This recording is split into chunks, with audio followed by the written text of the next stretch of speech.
Tem aqui outro internauta, dessa vez para o Galeno, é o Pedro Henrique de Maceió. Galeno, já ficou claro nesses primeiros meses de pontificado que o Papa busca uma revolução, porque ressalta a simplicidade e a dedicação aos pobres.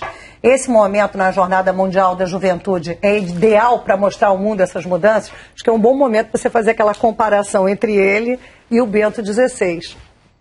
Sim, Maria, a imagem é muito importante. Teologicamente falando, eles não são tão diferentes assim. O próprio Camarote ressaltou, eles lançaram pela primeira vez na história da Igreja uma encíclica feita a 4 mãos, entre 2 papas, o emérito, Bento XVI, e o atual Papa. Mas sim a conduta, que é importante, sim, do modo como você lida com os fiéis.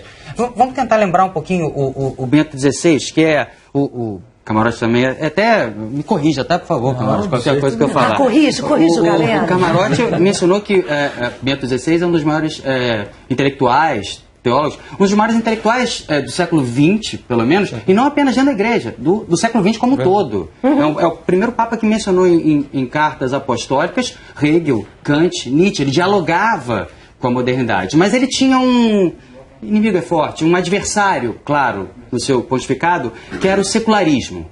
Que era, não a modernidade. Pio XI, Pio XII tiveram como adversário a modernidade em si. Bento XVI não, ele era moderno. Ele tinha um debate contra o processo de secularização, de não religiosização, se existe essa palavra, né? Provavelmente não, que acontecia no mundo católico europeu. Para esse combate intelectual, nenhuma pessoa tinha melhores armas do que Bento XVI. Mas o seu campo de combate era limitado. Em grande medida, aqueles europeus que deixavam de ter fé, ou deixam de ter fé, era a Europa, principalmente a Europa Ocidental, no seu palco. Para isso, ele precisava disso que a gente vê, esses tons... agora, nessa não que ele está mais simples, mas o dourado no seu peito, as vestes suntuosas, a majestade da Igreja nesse combate. Ele queria lembrar aquela Europa que perdia ou perde a sua fé, que ela faz parte intrínseca da própria história da Europa. Tipo, vamos manter a majestade, vamos manter essa força, vamos manter esse poder europeu. Nível. Só que, por quê? Porque ele acredita que ele, como toda religião e líder de sua religião, ele acredita que ele detém a verdade de Deus. Sim. Só que a verdade apresentada dessa forma suntuosa pode soar arrogante e distante para alguns. Não quer dizer que ela seja, mas ela pode soar dessa forma. Nesse sentido, e nesse sentido exclusivamente, há uma diferença, talvez revolucionária, pelo menos significativa, na postura do Papa Francisco. Ele vem ele é um intelectual também, tá, Maria? Ele também dialoga com os maiores intelectuais do seu tempo, ele menciona grandes escritores, ele é um profundo intelectual, muito inteligente. Não um dos maiores, porque os maiores intelectuais da história são muito poucos, mas ele é uma pessoa muito inteligente. Ele só não é mais intelectual porque de vez em quando ele tem que ouvir tango, aí não dá tempo de ficar lendo tanto, porque ele adora o tango, então fica se dividindo. E futebol, gosto, né? E futebol, mas, então...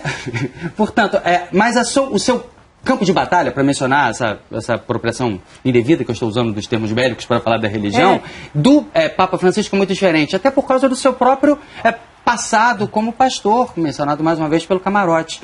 Ele está acostumado a entender por que os seus fiéis não estão entendendo a Igreja hoje em dia, porque ele convive com as periferias. Ele conversa muito com o seu diálogo não é lá em cima dos intelectuais, mas é em meio ao povo, onde ele sempre esteve, e o modo como ele age. Ou seja, como o Camarote mencionou, se as pessoas iam ao Vaticano para ouvir Bento XVI, a impressão que nos dá é que este Papa Francisco nos ouve os fiéis, ouve aquelas pessoas que querem ser ouvidas por uma igreja que parece ter se distanciado das pessoas. Portanto, o seu local por excelência é exatamente a América do Sul, a América Latina, os não europeus, não os seculares, mas aquelas pessoas que estão pendendo para outras denominações religiosas ou estão se tornando católicos não praticantes ou cristãos sem filiação a qualquer igreja. Chama a atenção que ele, logo essa agenda tinha sido concebida para o Bento XVI, que tinha uma limitação inclusive de idade, de saúde, sim. E agora rapidamente o Francisco, o nosso Papa Francisco, adaptou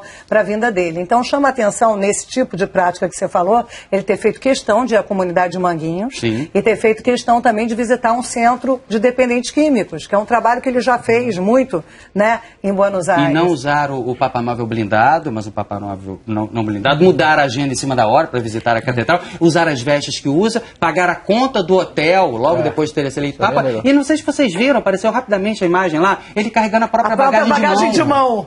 Isso nunca se viu antes na história, um Papa carregando a própria bagagem de mão. O que ele fez com a roupa das mais simples, inteiramente branca. E ele que gosta tanto de Aparecida, desculpa Galeno, fez questão também de visitar o Santuário Nacional de Aparecida na quarta-feira, né? O que foi uma festa para quem está ali pertinho, né? Poder ver o santuário de perto. Porque o engraçado, Maria, rapidamente, eu conheci o cardeal Bergoglio em Aparecida, muito rapidamente. Já tinha o Papa Ratzinger tinha acabado de deixar Aparecida e eu conto isso no livro. E a minha impressão é, nossa, ele perdeu a oportunidade de ser Papa. Ele ficou em segundo lugar no outro conclave, né? Ele foi o grande opositor, né? O concorrente. Ele chegou a ter num dos escrutínios 40 votos. Então, essa é a informação que a gente tem, 40 votos. Foi algo bem acirrado. E eu achava que ele jamais voltaria a ser, porque tem uma chamada teoria do pêndulo, ou seja, um Papa normalmente ele é diferente do outro, né, Galeno? E no caso do Ratzinger não, era uma continuidade, ele perdeu aquela oportunidade. Eu falei, poxa, ele nunca mais vai ser Papa. Lê de engano. Lê de engano. Mas ele foi simpático nessa... Ele foi muito simples, falou rapidamente das estratégias, eu me aproximei. Lógico que eu não falei para ele que estava me aproximando, porque eu estava curioso em saber quem tinha sido o opositor do Papa Ratzinger. Claro. Ele me pareceu muito simples, ele tem uma mística, você vê nos gestos. Ele me lembrou muito um arcebispo lá de Recife, Dom Helder Câmara, já falecido. Ah, com certeza. Ele me lembrou muito nos gestos, assim, eu fiz um paralelo entre os dois. Olhando para ele aqui agora, até fisionomicamente, parece o Dom Helder jovem. Ele tem uma cara boa, esse Papa, né? Eu gosto muito da cara dele.